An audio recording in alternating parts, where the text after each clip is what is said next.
Depuis la découverte de la première planète située en dehors du système solaire, plus de 1700 de ces exoplanètes ont été identifiées. Mais celle découverte par Marie Evenot est une exoplanète pas comme les autres.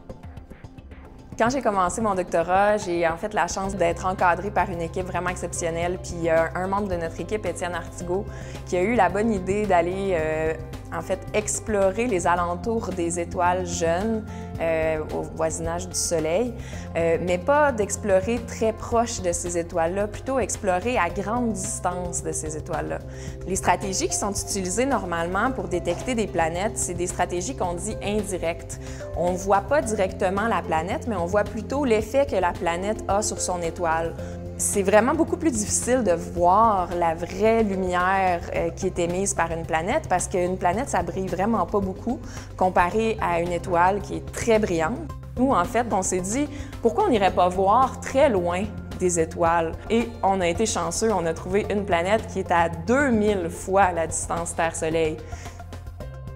La stratégie qu'on a utilisée pour identifier cette planète-là, en fait, ça consiste à aller prendre une image de l'étoile, du champ d'étoiles, en fait, dans deux couleurs différentes, deux filtres différents. Parce qu'une caractéristique des planètes, qui sont beaucoup plus froides que les étoiles, c'est qu'elles vont être visibles sur une des images, mais elles ne seront pas visibles sur l'autre. Donc ça, c'est le genre d'image qu'on obtient quand on observe au télescope.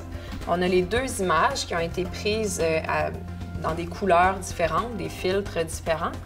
Puis vous voyez que dans le cercle que j'ai tracé, sur cette image-là, il n'y a rien. Puis sur cette image-là, on voit la planète très, très nettement. La planète qu'on a ici, elle est très éloignée de son étoile, donc la lumière qu'elle réfléchit de son étoile, c'est totalement négligeable. En fait, on est capable de la voir parce que c'est une planète qui est encore jeune, donc elle est encore assez chaude et elle brille par elle-même. Donc, elle ne brille pas dans une lumière qu'on serait capable de voir facilement avec nos yeux, mais elle est très brillante dans une autre lumière que notre télescope est capable de voir, l'infrarouge. Le processus pour d'abord trouver une planète, puis ensuite l'analyser, l'étudier en détail, c'est très long. Ça fait plus de 3 ans qu'on travaille sur cette planète-là.